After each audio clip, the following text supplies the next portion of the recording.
Bom dia, boa tarde, boa noite, sejam bem-vindos a mais um vídeo aqui no canal. Eu me chamo Abner e no vídeo de hoje a gente vai começar a estudar história, né? História, a história que a gente vai começar, a história geralmente ela segue uma linha de tomos de passagens de tempo e de pesquisa, onde foram preenchidos a partir de pesquisas, um compensado de histórias, de contos que relatam os acontecimentos a partir de uma narrativa literária, né, numa narrativa literária com composição de arquivos, né, arquivos materiais. Mas com todos esses contos de história e essas várias questões dentro dessa disciplina, né, nós decidimos aqui, nós vamos aqui estudar a história moderna, né? Vamos pular um período, o pré-histórico, todos esses períodos, e vamos começar a estudar a história moderna. E depois, né, subsequentemente, quando foram surgindo algumas dúvidas, algumas adversações, a gente busca lá no retrato do passado. Bom, vamos então investigar toda a interessante dimensão de adequações que o homem foi tomando conforme as frequências nesses espaços, as leis, as performances desses seres, porque muitas das vezes a gente acaba colocando coordenadas de olhos ao nosso favor, e não é assim que funciona, né? Nessa engrenagem de olhar e ter atenção naquilo que a gente tem hoje, só temos esse redimensionamento de instruções lógicas para podermos afirmar coisas por conta das várias coisas que foram sendo afirmadas conforme o tempo e essas histórias. Então, até por isso a gente hoje em dia tem um outro olhar, uma outra definição, um outro caráter de afirmar coisas com mais resolução de afirmação, né? Com mais matéria, com mais provas. Então, o que a gente vai fazer?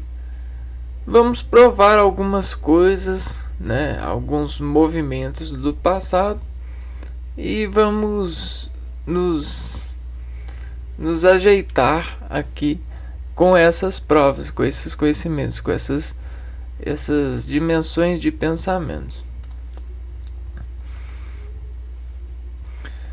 Então, a história que a gente vai estudar hoje é a história moderna. Então, vamos ver aqui, ó.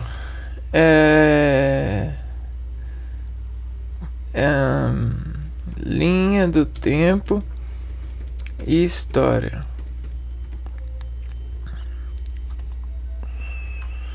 Se a gente pegar uma linha do tempo assim, geral, dentro desses estudos de história, nas divisões que a gente tem, os tomos que a gente vai observar que os historiadores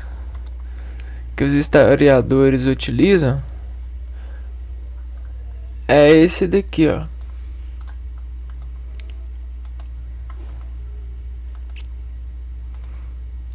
Então, antes de mais nada, a gente precisa entender que a história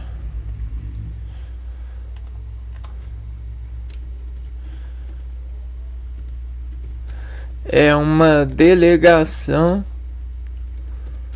de movimentos de transformação sob o tempo. Por quê? Porque com essa transformação, a resolução de propriedades muda. O que isso quer dizer? Que o olhar do homem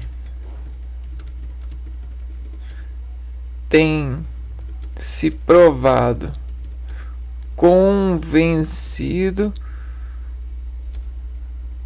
a partir das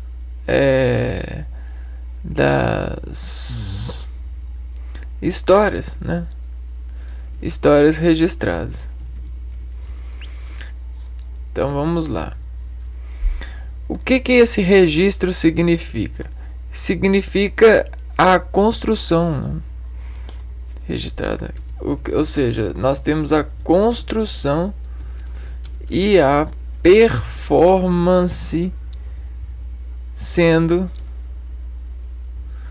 traçada pelo reflexo dessa história. Então, um olhar para o passado nos permite entender esse reflexo, né? Esse lado de gerenciar preocupações. Então, dentro disso, né, os estudiosos eles dividiram aqui, ó. Eles dividiram para tomar de atenção períodos, né? Então você tem esse período aqui, ó, que é tomada de atenção, que é o período de registros que a gente tem, né, sobre sobre lógica, né?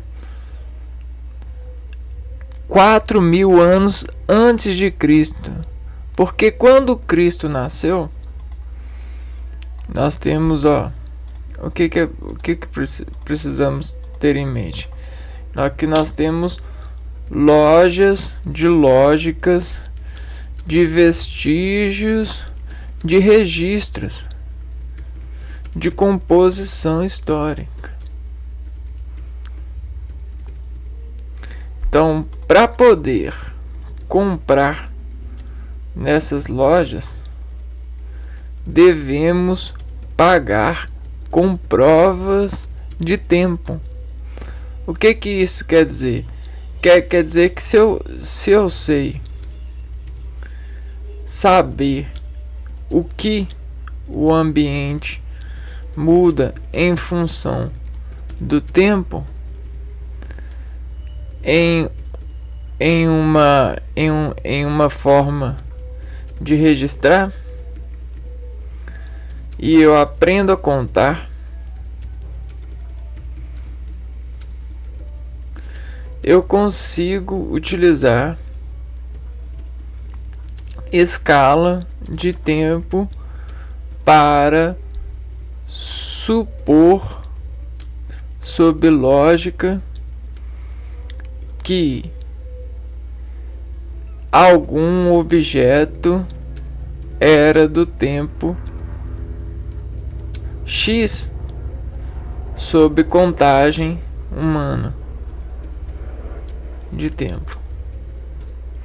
Então, esse é a questão do tempo. O tempo é importante porque é a matemática de interpretação de percurso em suspensão de mudança sob algum fator, né? Então, a gente tem vários fatores nessa matemática. E uma linha que a gente pode utilizar, que foi observada, né, é essa daqui, ó. A gente tem essa linha daqui, ó.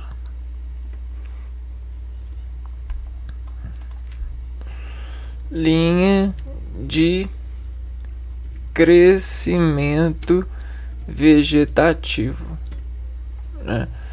Então, você consegue saber sobre o tempo, espaço e clima, né? Você consegue arrecadar características do ambiente, principalmente olhando para dentro dos seres, né? Decompondo os seres.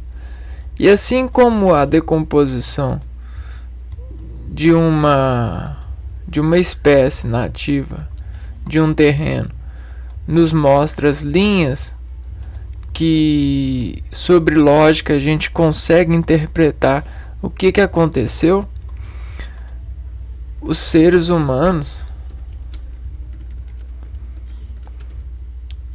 e suas decomposições também.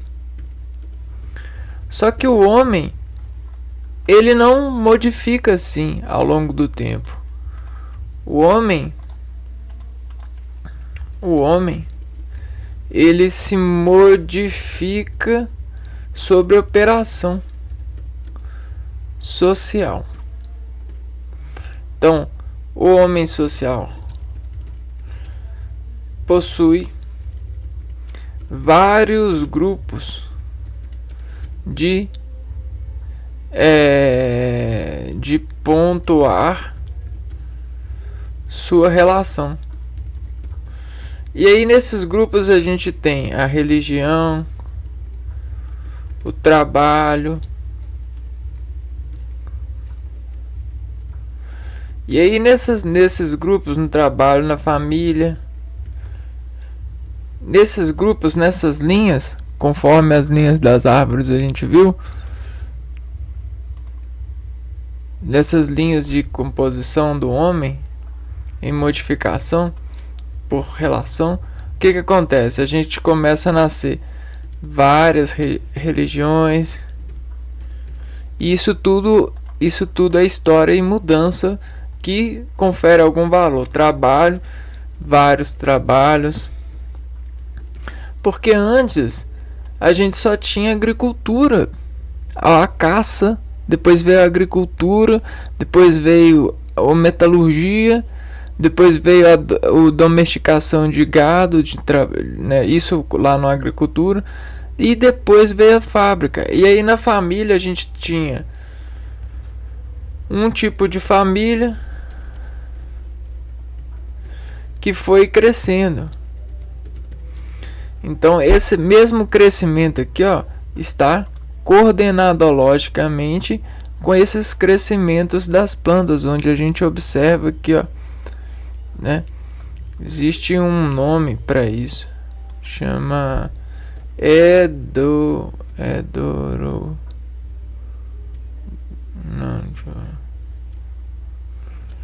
linhas de árvore,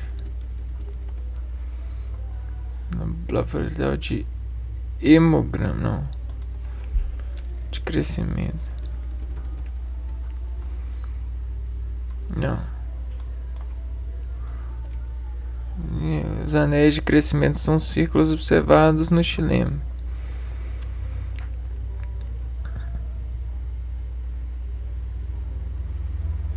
Aqui, ó, alterações nas atividades, né? Então as alterações nas atividades formam essas linhas de crescimento. E isso tudo é um mapa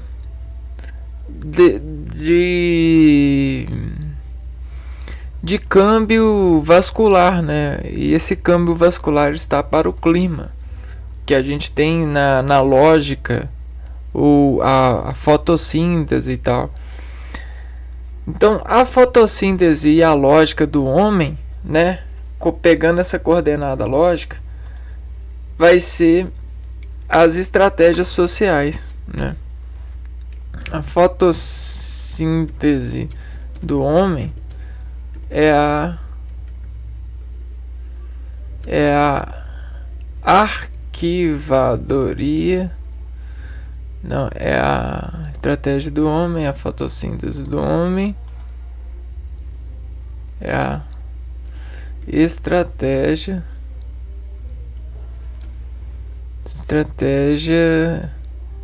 de relação, onde cria arquivos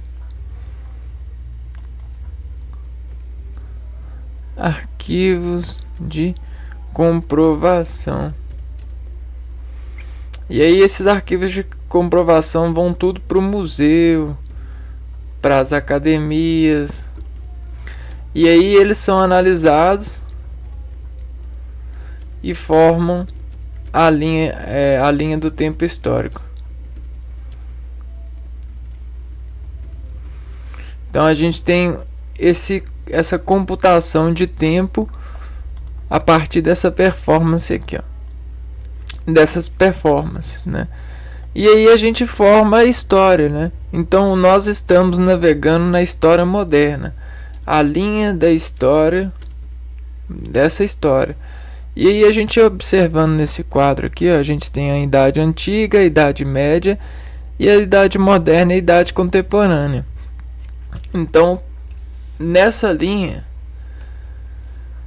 nós vamos pegar esse tomo aqui, ó, essa linha dessa árvore de crescimento, beleza? Porque assim como a árvore ela tem várias linhas, ó, desde o seu surgimento, a gente tem várias linhas,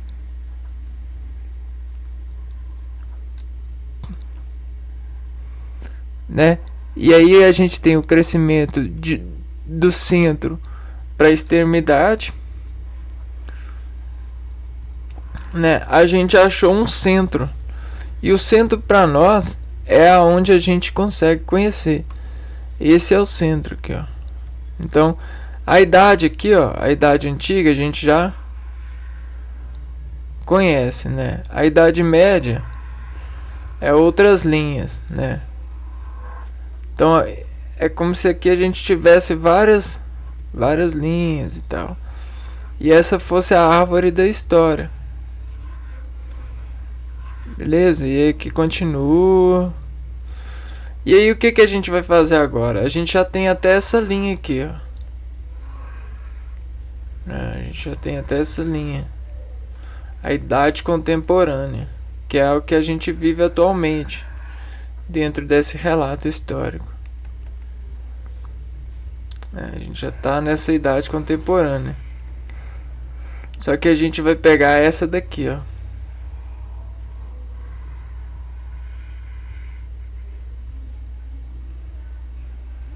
Beleza? Então vamos abrir esse arquivo aqui agora e vou começar a peneirar todos os quadradinhos de rendimento histórico, né? E aí esse primeiro quadradinho que a gente vai ver nesse período, que vai de 1453 a 1789,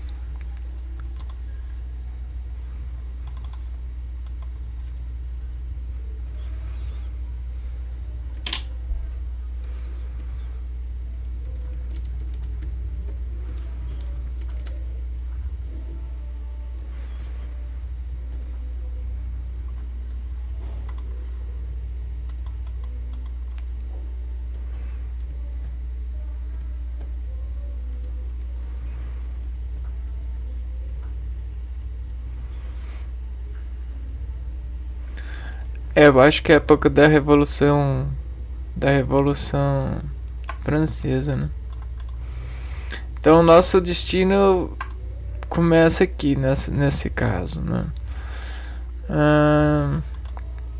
Então vamos pegar aqui. O primeiro conhecimento que a gente vai pegar dessa linha é o Renascimento.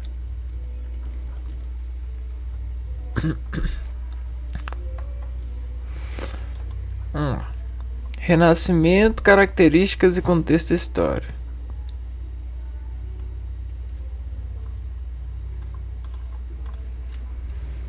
Renascimento. O Renascimento foi um movimento cultural, econômico, político. Então, movimento. Então a gente tem um movimento. Ele é cultural, econômico e político.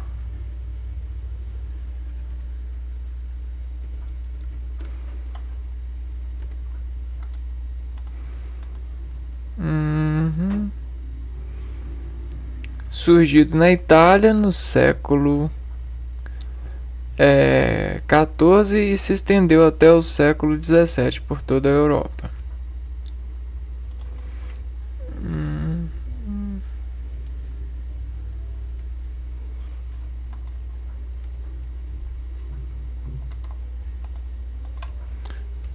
Surgiu na Itália.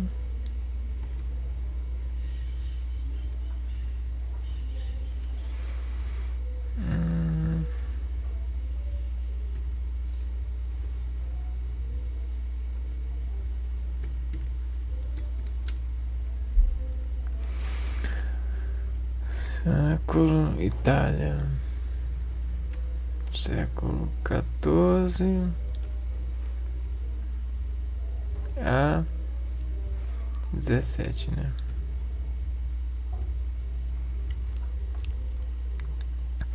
Inspirado nos valores da antiguidade clássica e gerado pelas modificações econômicas, o Renascimento formulou a vida medieval e deu início à Idade Moderna.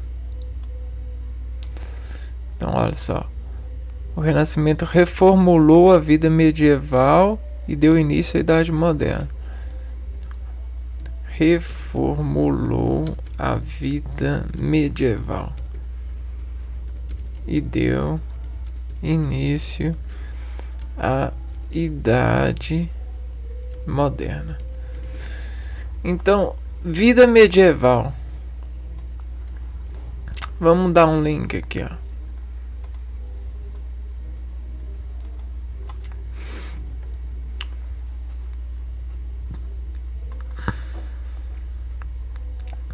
Idade Média. Período histórico da Europa entre os séculos V e XV. Inicia-se com a queda do Império Romano do Ocidente e termina durante a transição da Idade Moderna. A Idade Média é o período intermédio de divisões clássicas históricas. A gente tem a Alta Idade Média, bárbaros, dois últimos, evolução do conceito, queda do Império Romano, beleza, Alta Idade Média,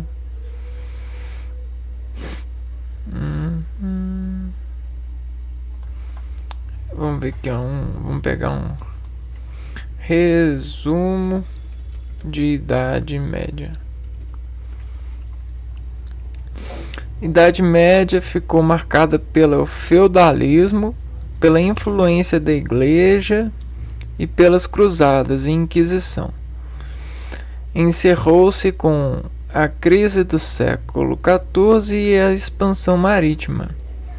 A Idade Média durou de 476 a 1453 e seu nome foi resultado de uma visão negativa que os renascentistas tinham do período. Bom, nessa questão, né, a gente está sempre vendo a história, né, como essa parte de linha de crescimento. Só que a gente tem a linha de crescimento vegetativo de espécie e a gente tem a linha de crescimento histórico. Então a gente tem uma série de acontecimentos na idade média que trouxeram uma certa um certo motor, um certo motivo para revolução, para elevar essas ideias do Renascimento a uma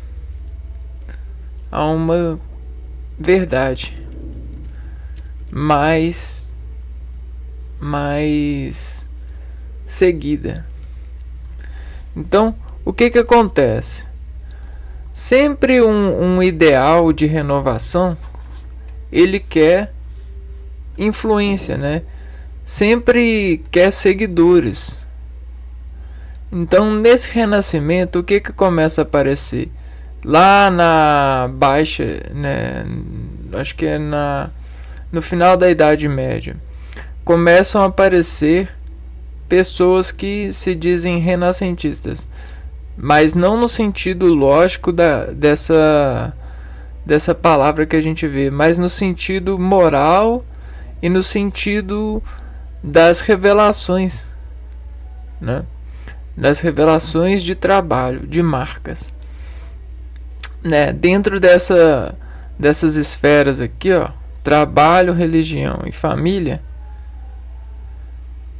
o Renascimento ele traz mudanças nesse arco de adversação. E aí por quê? Porque essa inteligência dos homens, nesse caso, de fotossintetizar essas estratégias de arquivar comprovação, fizeram com que eles começassem a acreditar nessa operação social, né? E aí essa operação social trouxe ideais novos, né, a essas pessoas. Ideais em quais campos, né? De estudo, de pesquisa, de movimentação de eixo, de fundamentação, né?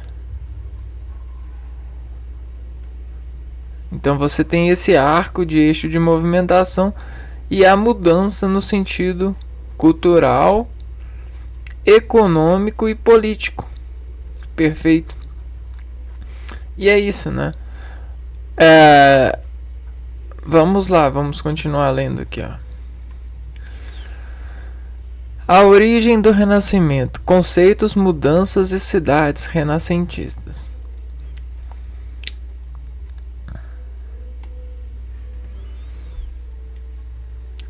O termo Renascimento ele foi criado no século XVI para descrever o movimento artístico que surgiu um século antes.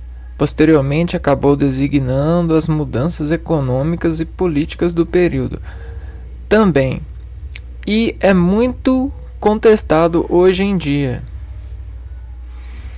Então vamos pegar esses links aqui, ó.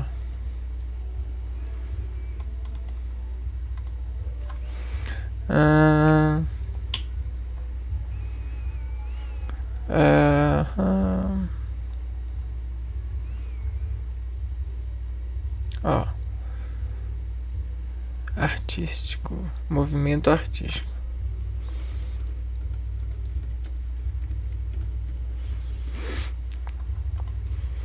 O conceito Renascimento carrega a ideia de que esse período trouxe profundas, drásticas mudanças para o contexto europeu.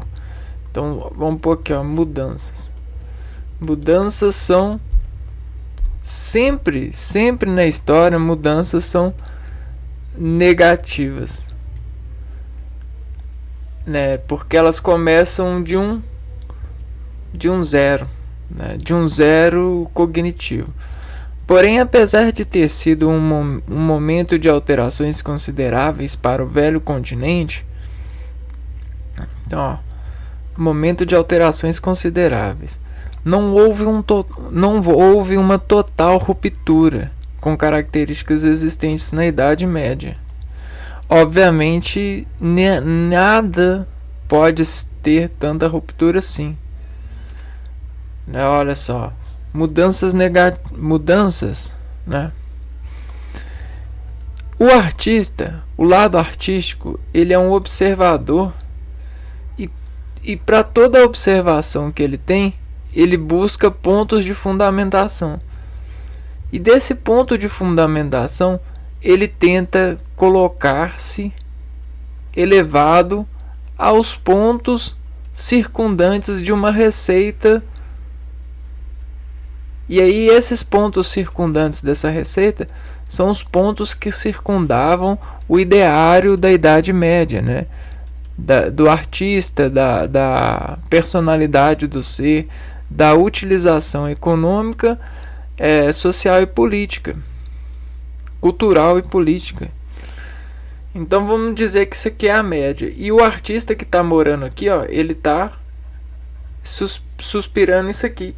E a ideia desse artista, para esse artista fazer essa mudança, essa operação aqui, ó, ele precisa de criar um polo de contração aqui e chamar pessoas para essa ideia.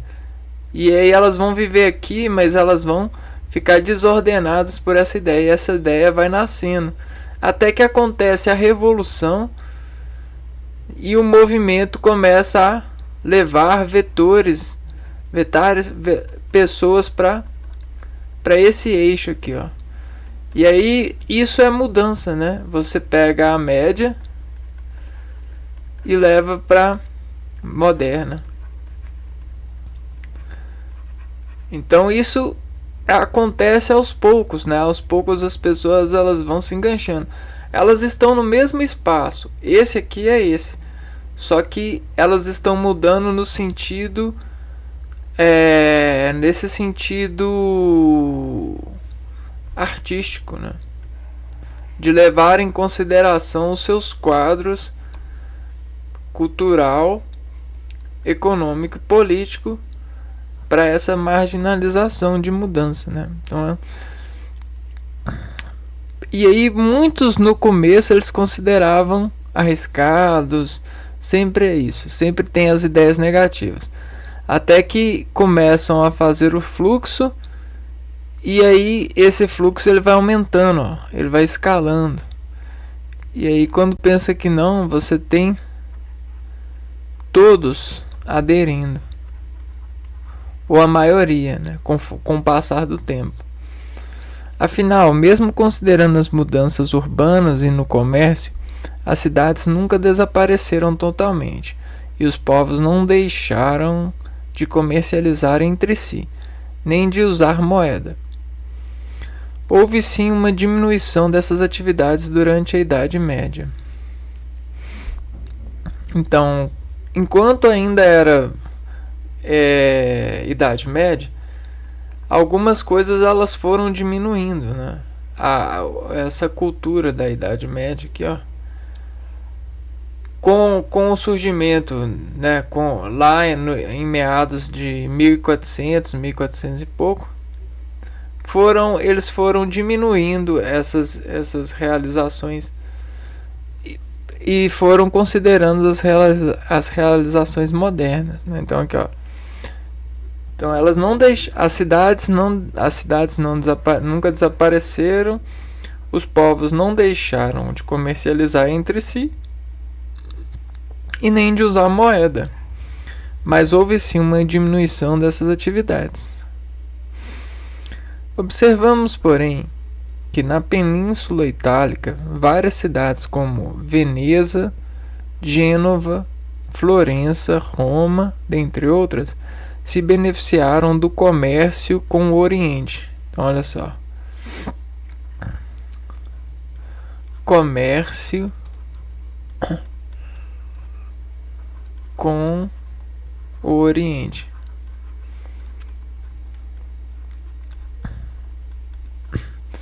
Um ponto de modernização cultural. Estas regiões enriqueceram com o desenvolvimento do comércio no mar Mediterrâneo, dando origem a uma rica burguesia mercantil. Então, ó, surge empreendedores mercantis.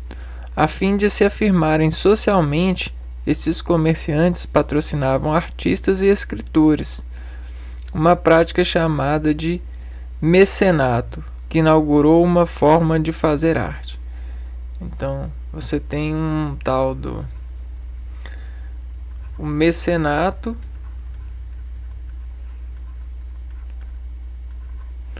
favorecendo o mercantilismo.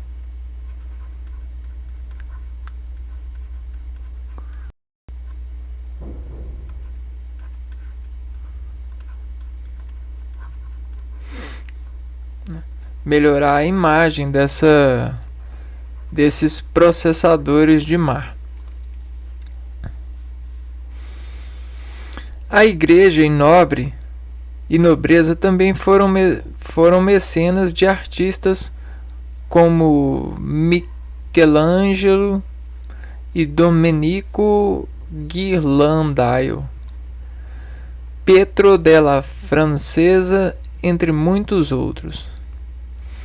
Então, a igreja, ela também fez mecenato, né? Com alguns artistas. Beleza. Então a gente está vendo aqui, ó, o que a gente viu primeiro foi a origem do Renascimento, conceito, mudanças. Então, essa é a origem, né? Esse ponto de origem,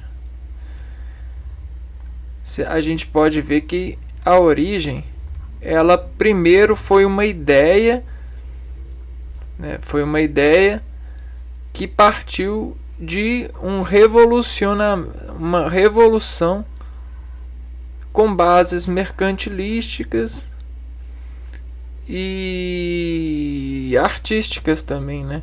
Com o mecenato. E aí o que acontece? A razão média vai, né, o pessoal da média vai se migrando para essa questão moderna que vai surgindo com o conhecimento de uma nova cultura, de novas perspectivas, de uma nova forma de fazer processos de vida, né? O mercantilismo, as navegações. Não é isso que falou aqui. Começa com o Oriente.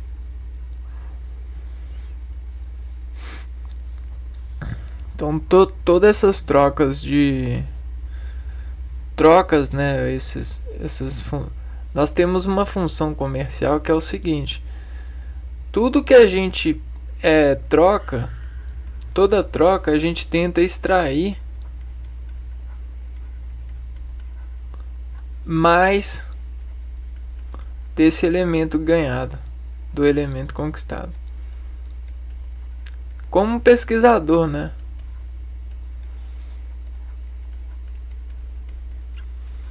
Então, quando a gente desfaz de algo para ganhar outro, a gente tem um motor da troca, né? Um motor da troca, porque a gente quer sair ganhando. É o sair ganhando. E aí, olha só o que o sair ganhando faz. O sair ganhando, ele não se aproveita só da matéria em si, né? Da extração da matéria em si, mas de todos os elementos que ela pode atingir. Então existe uma distributiva muito grande desses elementos mercantis de troca. São coisas que às vezes a gente não para relacionar, mas se a sociedade está para com essa linha aqui, ó, olha o que vai acontecendo com esse elemento, né? A sociedade, né, o cara, ele vai lá e faz coisa com o Oriente, né?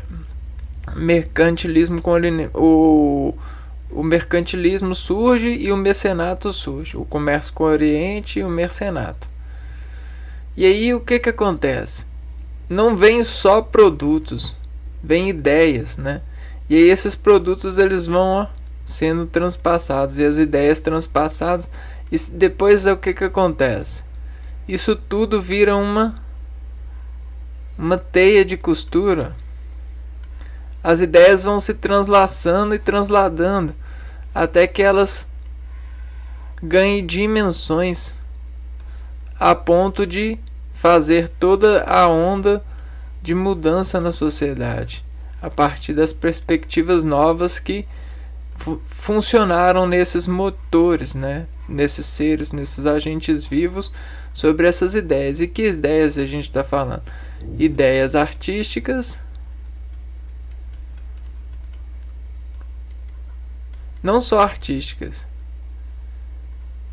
mas ideias de mudanças de vida, né? Mudanças artísticas, ideias de, vamos pôr que, fazer comércio, ideias comerciais, ideias de morar em outro país, né? Qual que é o nome desse termo?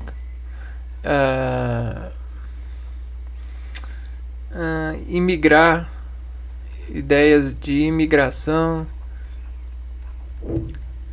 E aí tudo isso, né, vai contaminando e vai crescendo essa cadeia de essa rede de mudanças. Então é mais ou menos assim que acontece ao primeiro, né, essa questão renascentista. Agora a gente vai ver a cultura. Qual que é a cultura renascentista no sentido mais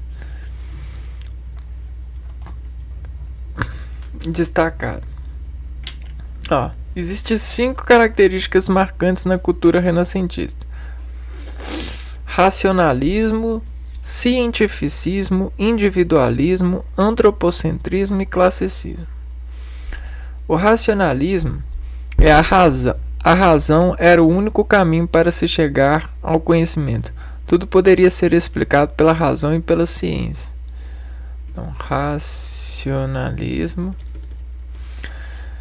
Cientificismo. Todo conhecimento deveria ser demonstrado através de experiência científica.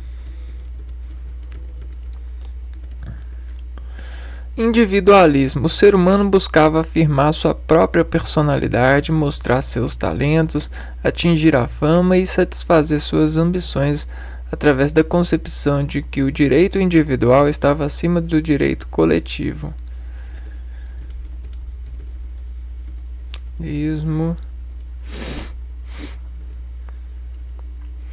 Antropocentrismo. O homem é visto como a suprema criação de Deus e como centro do universo. O homem agora é o centro do pensamento do próprio homem.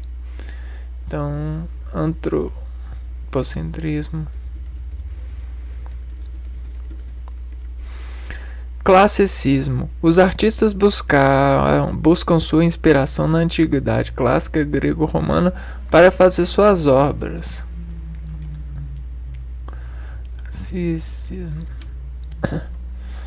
Então vamos lá. Todos esses são marchas, são arcos de cores para revelar o renascimento, né? Então vamos lá. Aqui a gente tem uma cor, aqui a gente tem outra cor, aqui a gente tem outra cor, a gente tem outra cor. E aqui a gente vai pintar a tela do renascimento. Tá? O que dava poder pros feudos, pros reis medievais, pra galera lá? Era a força, né? A força era o poder na mão de um homem, né? No caso, na Idade Média, né? Você tinha aqui, reis,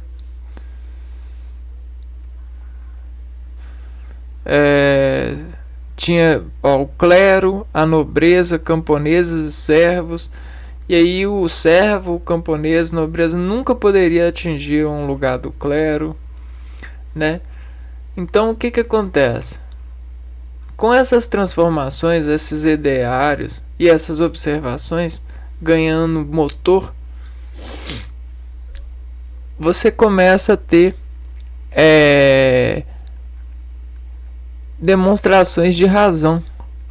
E a razão ela se aplica quando você consegue afirmar eficiência. Eficiência, ela tem vários pontos, porque eficiência são produtos que revelam sensações. E essas sensações, elas colocam uma classificação. Consegue perceber que a gente está fazendo a lógica dessa engrenagem? Então olha só, a cultura, né? O motor cultural. Você tem a razão, a ciência, o indivíduo, né, procurando produtos para suas sensações conseguirem essa ideia do classicismo, né? Classicismo, ele tem muito, ele coloca, ele é muito mais livre, né? O classicismo, ele segue ele segue um domínio bem científico, um método científico, porém ele tem um certo limite de comparação, né? Você consegue acessar ele pela matéria ainda. Então isso é bastante, a gente tem bastante esse lado, né? Então, racionalismo, o estudo científico, a razão, mas aquela pesquisa, por que ele tem razão, né? Ora, ele provou na ciência, né? O individualismo, o ser, ele começa a acreditar no seu poder artístico, no seu poder de empreender, né? Isso tudo coopera para nós hoje em dia, né? Vamos lá, o renascimento artístico.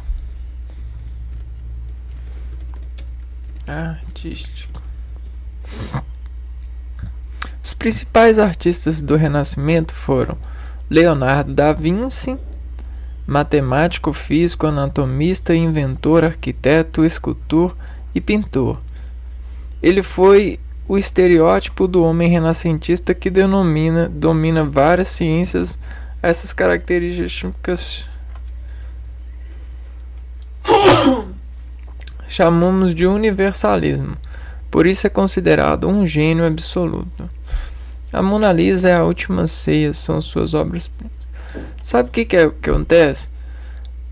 No contemporâneo, hoje, a gente tem uma mão de obra qualificada a uma resolução de Deus está vendo, né? Então o que aconteceu? A gente colocou o lado da história da revelação financeira e da necessidade capital a uma proteção de Deus está vendo, né? E aí isso é um medo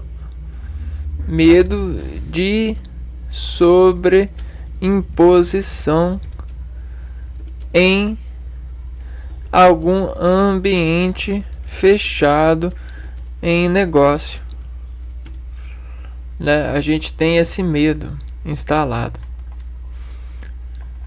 Sem sombra de dúvida, isso é uma engenharia de proteção do indivíduo de se tornar ladrão, ou seja, corromper a sua vida, porque se ele rouba, ele se torna, ele enfraquece sua classe. Então a gente já tem essa ideia de classicismo aqui, ó, no autocontrole individual. Ideia de um autocontrole. Porque isso é um elemento muito importante na sociedade. Porque na sociedade a gente tem bebês, crianças, adolescentes, pré-adolescentes, adultos e meia-idade e idosos, né? Então a gente tem esses tipos de pessoas na sociedade, né? E aí, com isso tudo, né? Como a gente tem isso na sociedade, a gente precisa de ter classe para colocar relevância neles. E aí, para colocar relevância neles, a gente precisa de razão, a gente precisa de ciência, a gente precisa de individualização. Porque se a gente pensa em nós, quando for chegar lá, a gente consegue ter classe para esperar. E aí a gente tem tudo isso nessa observação de nós mesmos, né? Se colocando no lugar do outro. E aí isso aqui, ó, é uma ideia revolucionária, né? A Câmara dos Deputados.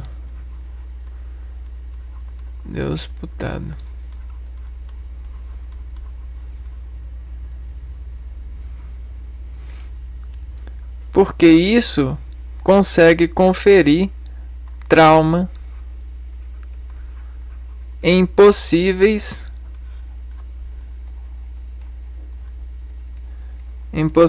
transgressores.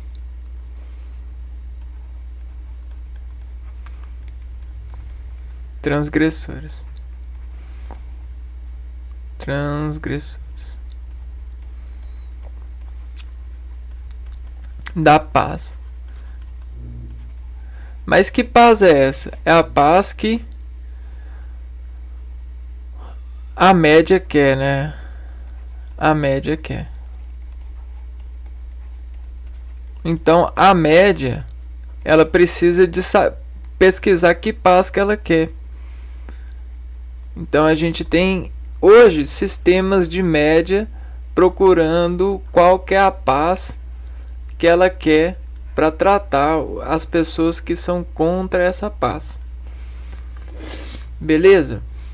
Só que isso tudo, para entender essa média, para entender essa operação tecnológica e esse investimento, a gente precisa entender essa modernização a partir de 1400. Então tudo culmina na posse de investigação do Brasil, o estado dos investigados, né? Então, olha só, Leonardo da Vinci, ele não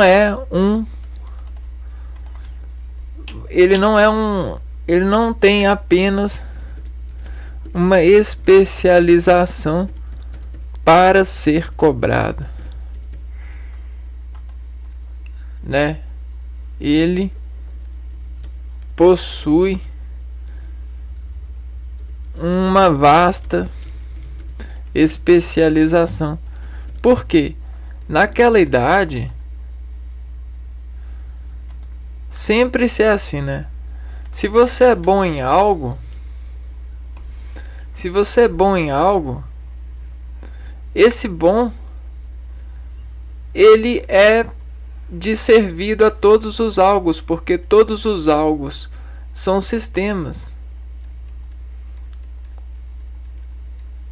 Então você só precisa aprender o idioma desse sistema e a forma de composição desse sistema para poder ser bom nele também. E o Da Vinci, ele fez isso, né? Ele foi bom no diálogo, ele foi bom na pintura. Aqui, ó. na matemática, na física, na anatomia, na invenção, na arquitetura, escultura e pintura. Porque um bom puxou vários bons. E esse bom, mais do que tudo, é estado de atividade. Porque se ele chega nessa atividade assim, com o status de querer, ele consegue escalar. E aí, quando ele chega nessa outra aqui, ó, ele já se percebe tendo que escalar, mas ele também consegue se perceber acima dos demais, porque ele cria um plano de fundamentalização de arquivos semelhantes, né? Então ele faz um cálculo de semelhança para trabalhar, e aí você tem o cerco de semelhanças, né? E aí nesse cerco de semelhanças ele vai fazendo tomo de semelhança para da primeira escalada conseguir não precisar de escalar do zero mais uma vez, né? Então ele consegue ficar no ar. Esse é o Da Vinci, né? Ele não, para ele fazer essa outra atividade desse outro sistema aqui, ó, ele não volta ao zero e começa a subir aqui, ó. Ele já se considera alto pelo arco de semelhança de outros sistemas. Então a gente tem esse artifício desse homem. E aí a pintura conseguiu traçar, né? Ele não só pintava, mas ele ensinava a pintar pelos padrões de semelhança que ele encontrava nesse acordo de utilizar razão motora para poder pintar, né, sobre esses óleos. Então a gente tem o Rafael Sanzio também, que foi um mestre da pintura e famoso por saber transmitir sentimentos delicados através de suas imagens de Nossa Senhora. Uma de suas obras principais é a Madonna do Prado. E o Michelangelo, artista italiano cuja obra foi marcada pelo humanismo. Além de pintor, foi um dos maiores escultores do Renascimento. Entre suas obras destacam-se Pietà, Davi, a criação de Adão e o juízo final. Também foi um responsável por pintar o teto da Capela Sistina.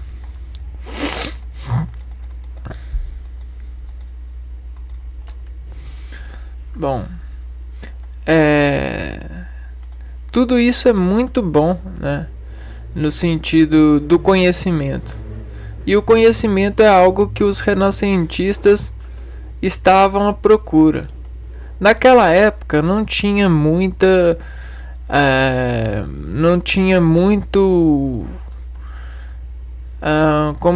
muita mídia para servir. Não havia muita mídia para servir. Então, com esse tempo que a gente hoje em dia passa na mídia, tentando criar um campo de associação, os artistas eles pensavam, e aí se reuniam com pensantes e pintavam pensamentos e sobrevoavam essas atividades. E aí o que aconteceu?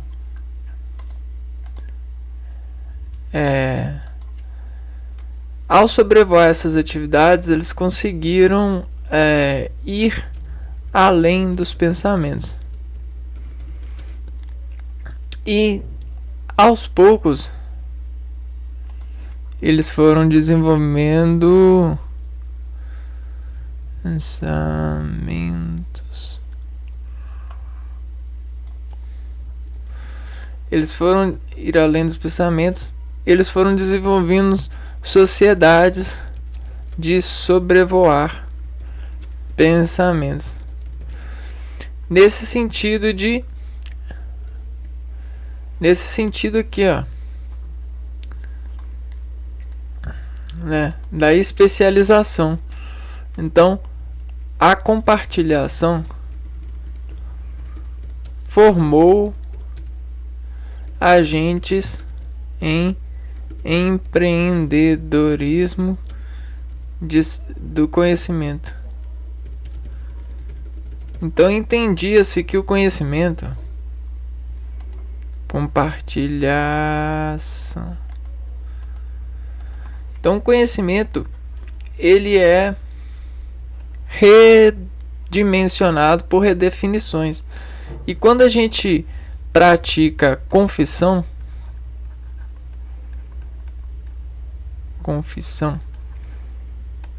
a gente consegue saber mais ainda. Então, olha só, confissão é trabalho com dados.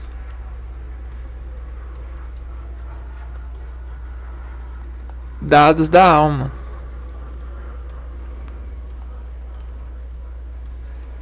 E aí, esses dados da alma, eles apresentam problemas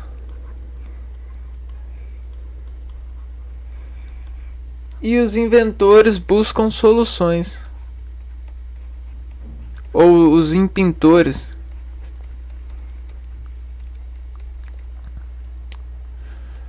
Buscam solução de contingência. Solução. Então, se analisar um quadro do Michelangelo, muitos vão enxergar Deus, só que outros vão enxergar outros vão enxergar um cara que morreu com saudade de um pai ou de uma figura paterna. Uns vão enxergar a foto de uma família, né? Outros vão enxergar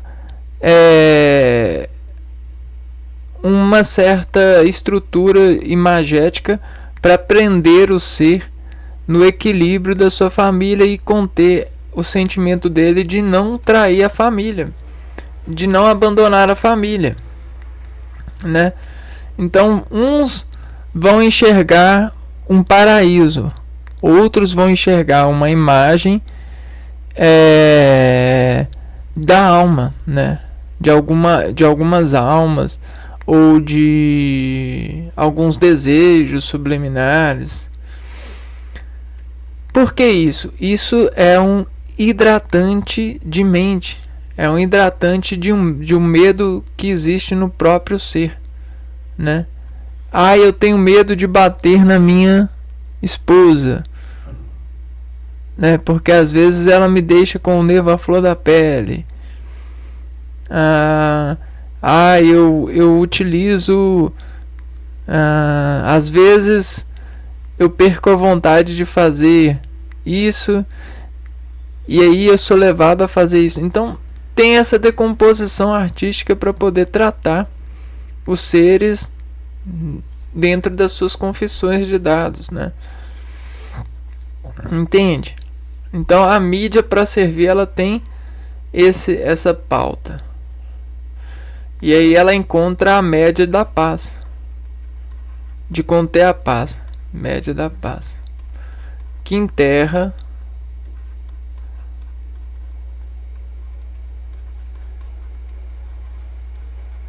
essa semente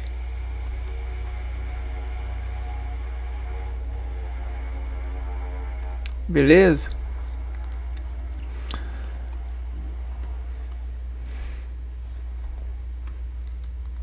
O humanismo renascentista. O humanismo foi um movimento de glorificação do homem e da natureza humana que surgiu nas cidades da Península Itálica em meados do século XIV.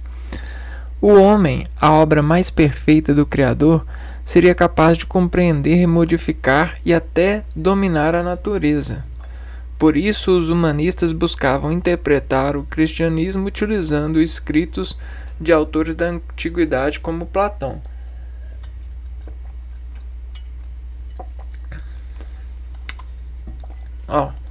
Vamos interpretar esse humanismo aqui.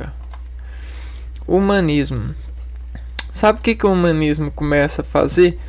Ele começa a se comparar com as outras vidas e entregar essas comparações com motivações de superioridade. E aí essa superioridade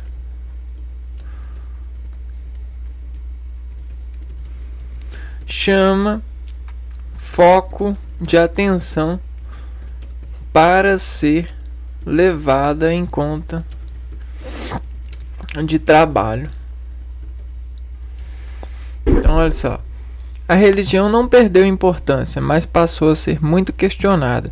Assim surgiram novas correntes cristãs, como o protestantismo. O estudo dos textos antigos igualmente despertou o gosto pela pesquisa histórica e pelo conhecimento das línguas clássicas, como o latim e o grego. Dessa forma, o humanismo se tornou referência para muitos pensadores nos séculos seguintes, como os filósofos iluministas do século XVII.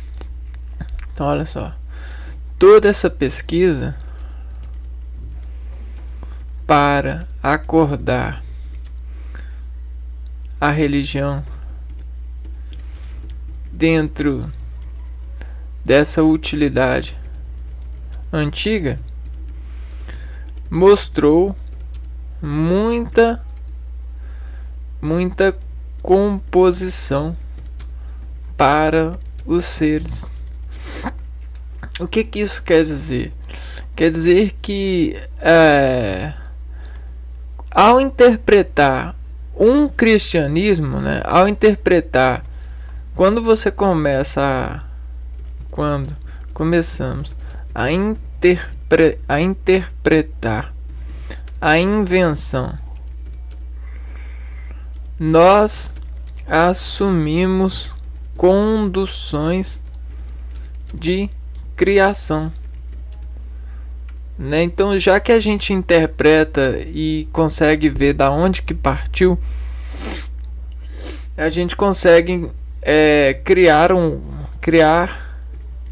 um outro partimento,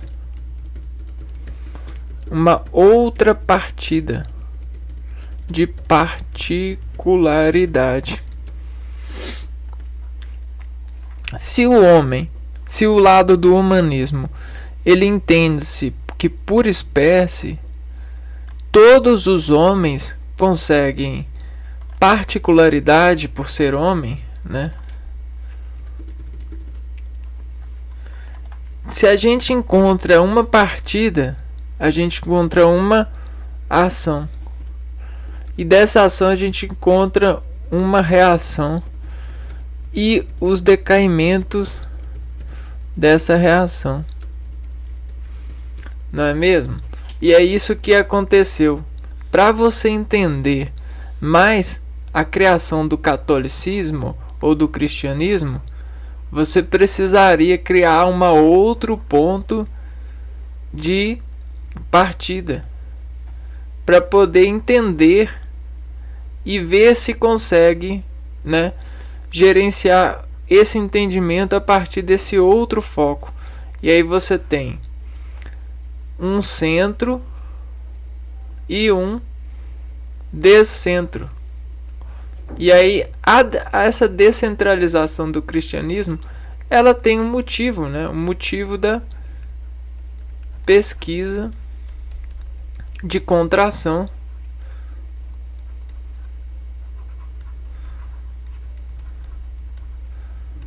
da fundamentação da partida de Cristo, né? Da fundamentação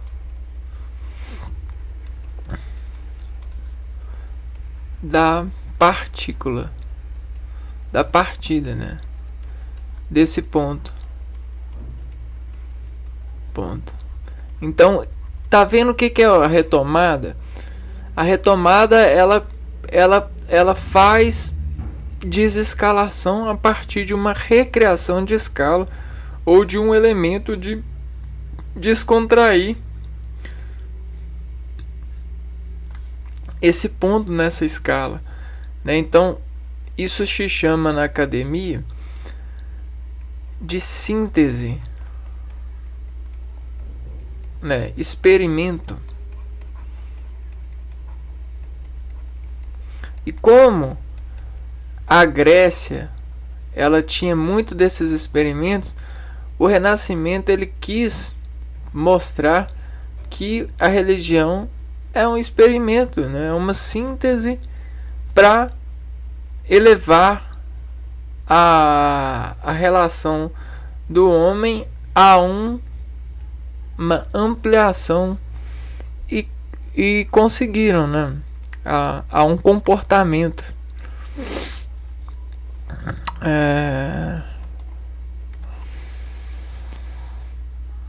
Então existe essa renascente. Vamos lá ver o renascimento literário.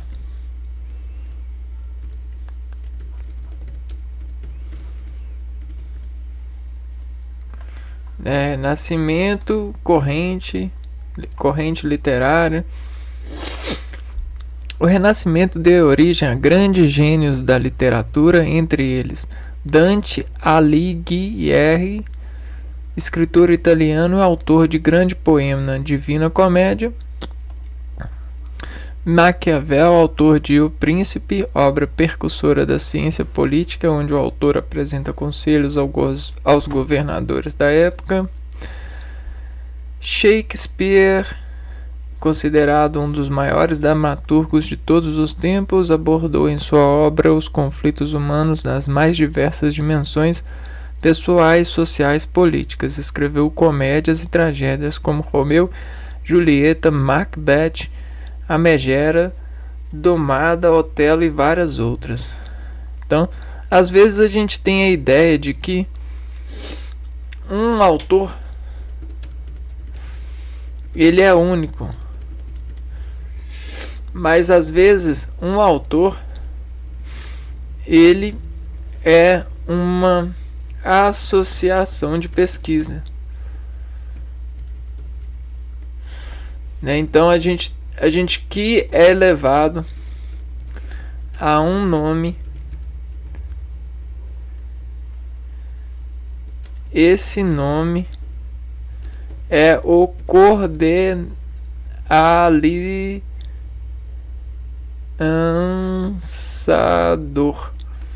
de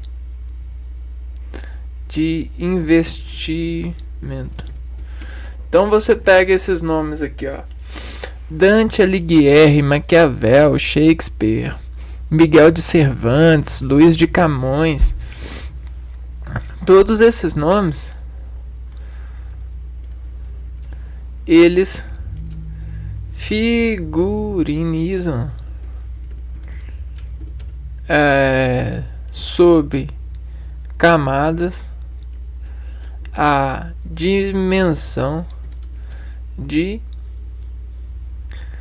ideias investigadas e dobradas em livros de lógicas de prender a ideia sob dimensões. Porque vamos lá, se você pegar o Shakespeare, você consegue decompor aqui, ó, tá? Você consegue fazer um utilitário com essa inflexão, ó. É se agir atenção constante, check, se agir quer, faz uma escala, peare, espere. Então, espere, espiar, né? A gente tem aquela mesma ideia de Da Vinci sobre os túbulos de dimensões, sobre as canulações de órgãos. Sabe trabalhos com órgãos? Você consegue entender o que é um órgão? Órgão de igreja. Um órgão, ele representa a veiculação dos sons orgânicos mesmos, a partir dos vasos, em afinação e desafinação, conforme a utilização no tempo. Então a gente tem vários vasos com vários calibres diferentes, que a partir de um motor, de um impulso, de um tipo de energia, eles desacentem o som. Então imagine que a gente tem, em um nome desse, a gente tem vários vasos. Presta bem atenção nisso, hein? Porque isso é um trabalho de uma vida, né? É a afinação e a desafinação. Isso representa o órgão de uma vida e de um trabalho, de uma academia, de pessoas que espiavam as pessoas na época a partir dos seus jeitos de conviver, de comercializar, ou de se esconderem, ou de aparecerem. Então olha só, nesse órgão de teclas, Shakespeare, ele pode se tornar várias composições, né? E aí, se agir atenção constante, espiare, né? Você consegue ver peças, dramas, e está tão ligado a você quando você menos imagina, a partir de composição ou de sentidos, né? Composição de sentidos. E aí lá vem o renascentismo colocando o humanismo à prova de seus espelhos. Espelhos, esperes, Shakespeare's, espelhos. E esses espelhos, eles estão aqui, ó, nessa mídia para servir, nesse lado de tentar manter estatura social, e nesse lado de fazer essa revolução da razão. Por que a gente está fazendo isso em Shakespeare? É porque eles não podem saber, mas a gente pode mostrar eles dessa forma, para fazer ciência, para mostrar que as pessoas, elas merecem o seu lado são importantes na individualidade, para mostrar o lado antropocêntrico, onde que o homem ele busca ser maior sobre as outras espécies, e para buscar o autocontrole, o classicismo, né? Revelando que existe um papel para cada classe de idade, de tempo, de revelação, de materialização lógica. Esse é uma forma de ver isso, né?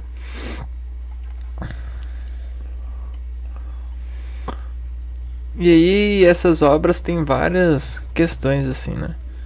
Vamos lá, o renascimento científico.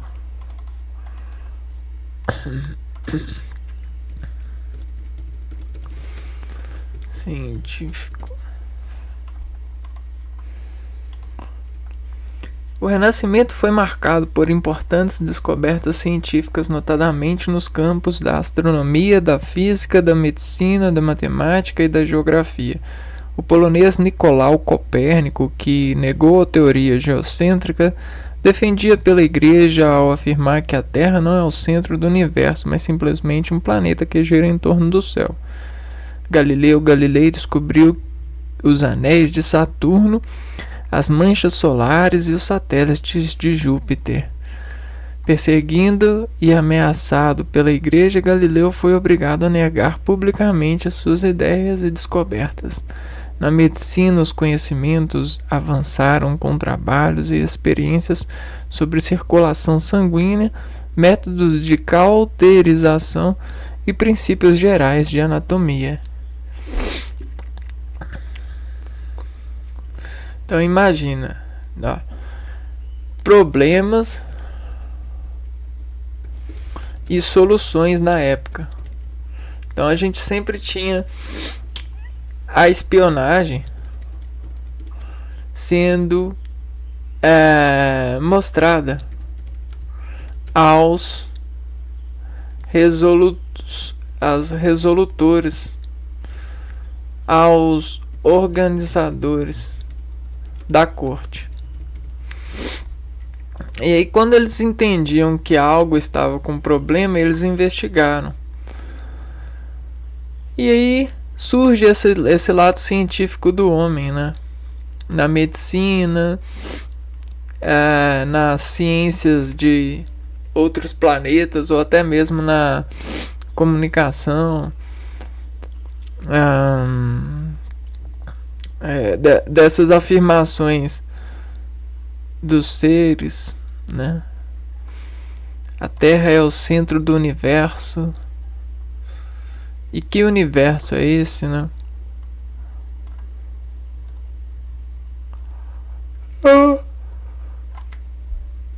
Renascimento comercial.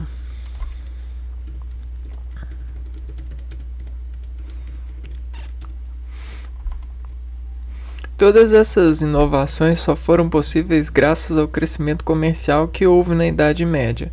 Quando as colheitas eram boas e sobravam alimentos, estes eram vendidos nas feiras itinerantes com um incremento comercial. Os vendedores passaram a se fixar em determinados locais que ficaram conhecidos como burgos. Assim, quem morava num burgo foi chamado de burguês. Nas feiras era mais fácil usar moedas do que o sistema de trocas. No entanto, como cada feudo tinha sua própria moeda, ficava difícil saber qual seria o valor correto. Dessa forma, surgiram pessoas especializadas na troca monetária, câmbio e outros em fazer empréstimos e garantir pagamentos, dando origem a futuramente os bancos. O dinheiro então passou a ser mais valorizado do que a terra, e isso inaugurou forma de passar e se relacionar em sociedade, onde os produtos seriam medidos pela quantidade de dinheiro que custavam. Então aqui, ó, moeda, moeda,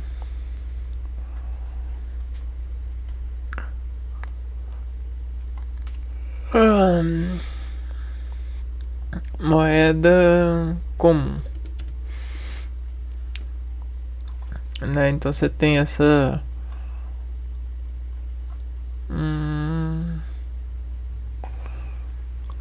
questão de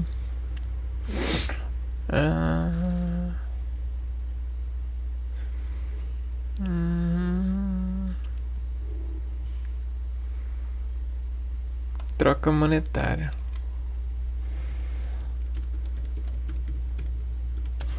Então houve essa especialização também, né? Moeda comum, troca monetária, que era um problema na época, né? Você tem a necessidade de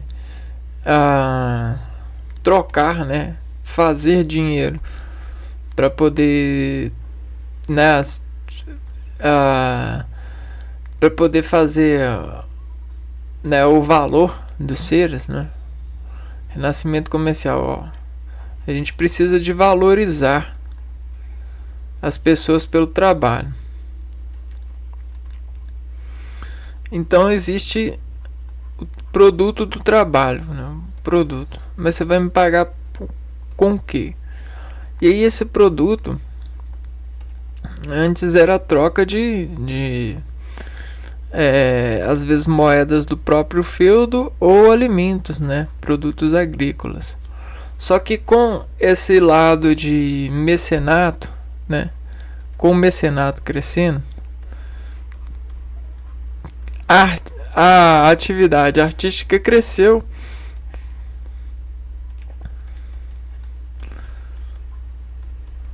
Cresceu a um ponto, ao ponto que hoje a gente tem tecnologia, né? Só que a arte antigamente não era só pintar e escrever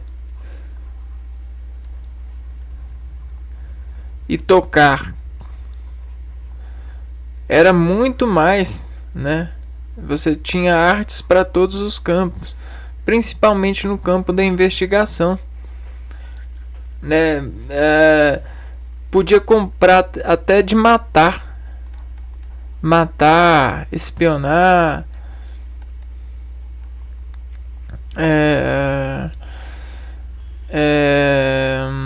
Então às vezes a gente vai na escola e olha, a arte era tocar, é compor, era escrever livros, peças de teatro, era pintar. Não.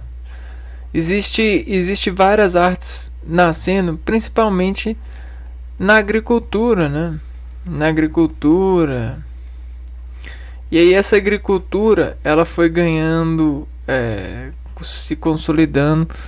E aí existe a espionagem da agricultura, a espionagem da cultura, né? E que são esses desassentimentos materiais, desvelas dos seres, as mídias, né? De encontrar a média das paz dos seres, matar pragas, matar traidores.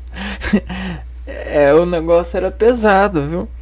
Não pense vocês que essa ciência ela solucionava problemas coletivos apenas, né?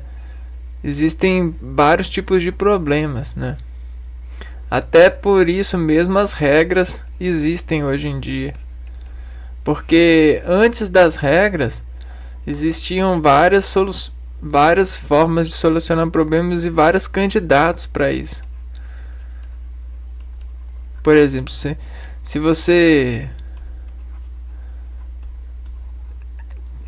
encontrasse um funcionário roubando, você poderia mandar matar ele ou fazer alguma coisa às escondidas, né, a partir dos mecenatos, do artista.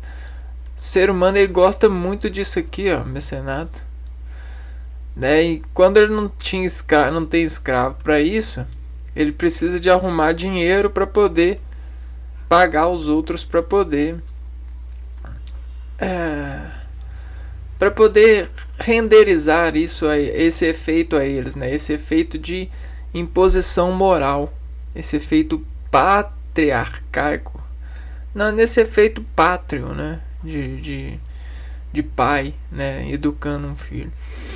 Então a história ela é muito doida, porque se a gente tem uma certa QI de segurança, de lógica, por exemplo, de sinais de trânsito, de leis e regras e câmeras e inteligências artificiais e idiomas e naves espaciais, né? E aviões e carros e tal. É porque nessa modernidade nasceram pessoas que decidiram se aprofundar nisso, né? Largar a mão da agricultura para poder se tornar um mecenas. Só que para ele oferecer um produto mecena, ele tinha que se destacar dos demais. E aí já tinha o pessoal que pintava e a família dos pintores. Já tinha o pessoal que esculpia, a família dos escultores.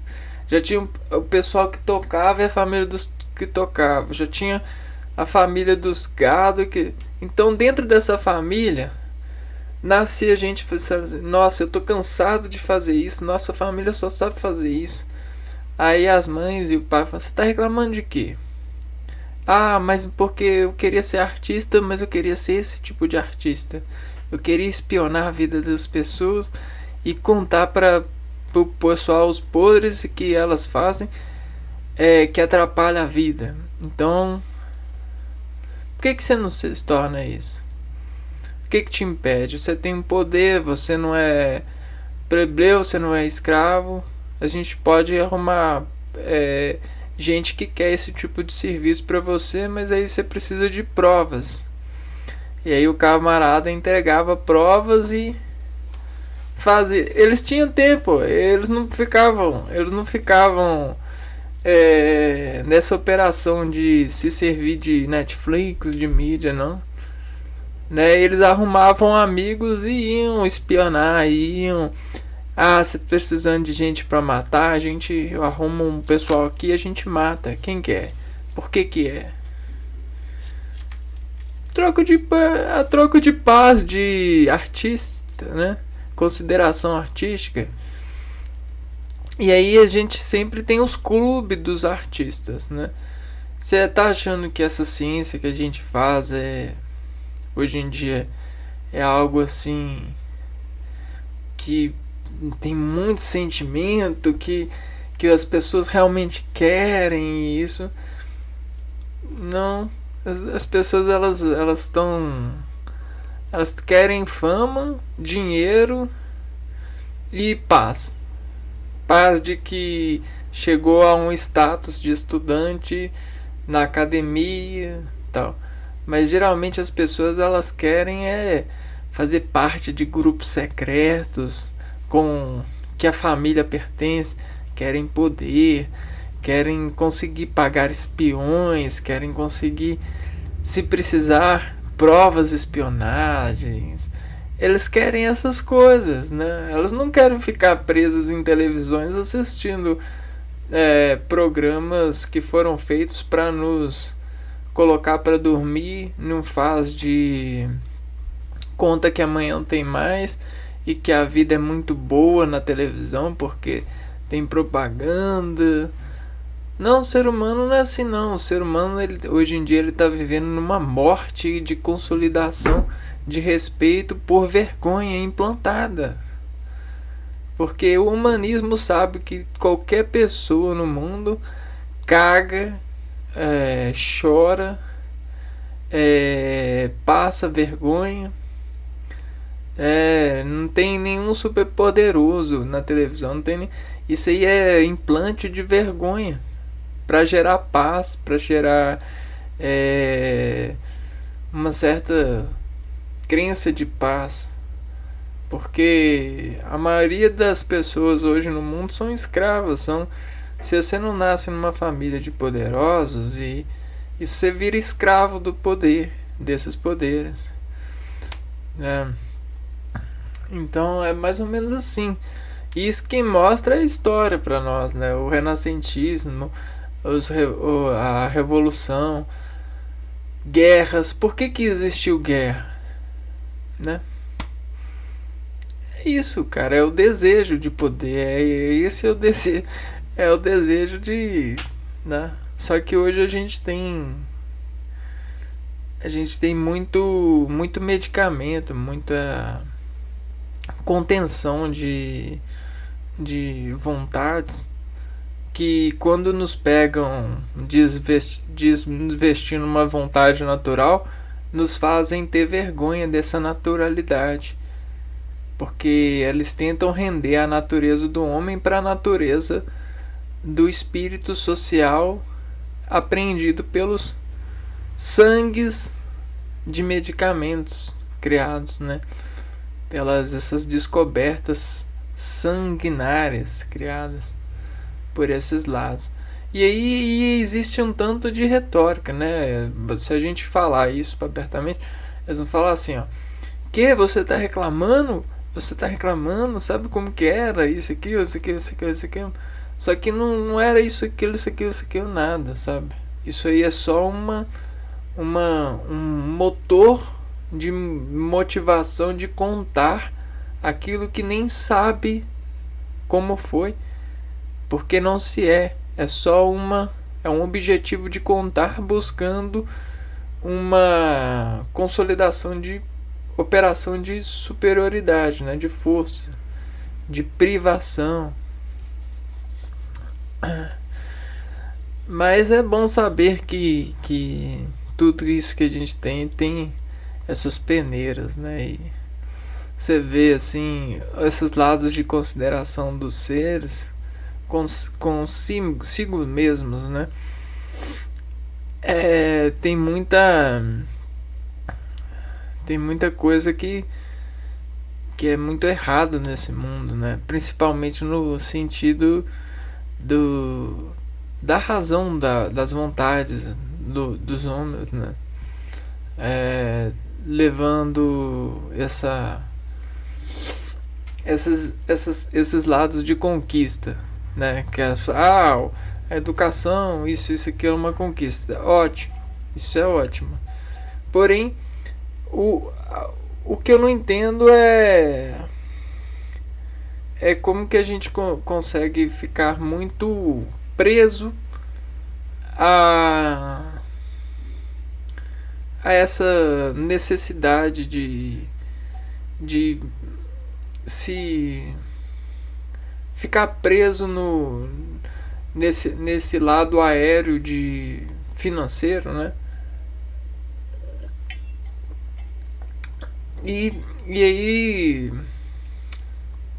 deixar as pessoas assim nascerem, né?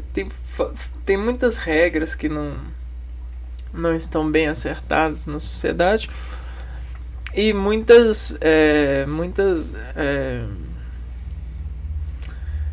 realidades financeiras que a gente vive hoje, né? Uma vez que a gente sabe que os seres eles têm condição de retirarem, né, da natureza aquilo que eles precisam. Essas questões assim ainda nos pegam, né? São problemas muito sérios. Mas então, tudo bem. Esse foi o lado renascentista que a gente viu, né? Não se esqueçam de que todas essas contas e esses artistas, eles foram financiados, e eles têm motivações para estarem nesses grupos de amizade, né? E o conhecimento para eles é fácil, né? Como a gente tem um grupo, a gente tem vários ângulos de olhar e acertar uma formação lógica mais consolidada para o ângulo dessa realização de trabalho, de operação artística, né, dentro desse lado de servir paz ao público, ou uma forma de aprender a fazer paz, para depois de uma assistência teatral, de uma assistência artística, ele sempre lembrar do percurso artístico que dentro de um problema lógico lhe trouxe paz, né? Dentro dessa equação que diz gravar nele esse lado de produção de paz. Então é isso, eu vou ficando por aqui e a gente se vê no próximo vídeo aprendendo mais história nesse lado modernismo. Um abraço para vocês e até a próxima. Fui.